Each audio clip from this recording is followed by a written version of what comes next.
Masih dalam Kompas Aceh, saudara, menjelang perayaan Megang Puasa tahun ini, harga bumbu masak mulai merangkak naik di Banda Aceh dan Aceh Besar.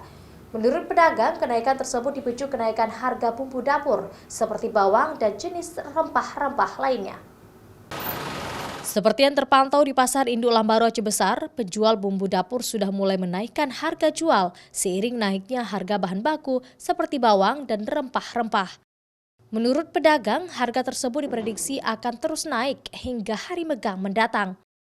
Menurut salah satu pedagang bumbu masak di Pasar Induk Lambaru Aceh Besar, Ida, walaupun harga bumbu masak terus naik, namun dirinya tetap menyesuaikan harga jual kepada konsumen sesuai dengan kemampuan beli konsumen dalam situasi sulit saat ini. Naik hari ini naik 60. Bawang ya, Bu? Ya, hari-hari biasa 30, 25, 40 gitu-gitu naik harga barang. Tapi harga bumbu dapur Ibu naikkan juga? Enggak, cuma hari biasa enggak naik. Nah, cuma kalau jual orang 20, saya jual saya 10, kan enggak ada naik. Kayak hari biasa. Kalau untuk megang ini? Kalau untuk megang ini cuma saya 5.000 aja naik. Sementara itu, pedagang juga mengakui bahwa masa pandemi COVID-19 ini membuat pasar penjualan bumbu masak juga menurun. Namun pada saat Megang nanti, pedagang berharap usaha mereka tetap berjalan dan meraup untung di tengah kondisi sulit saat ini.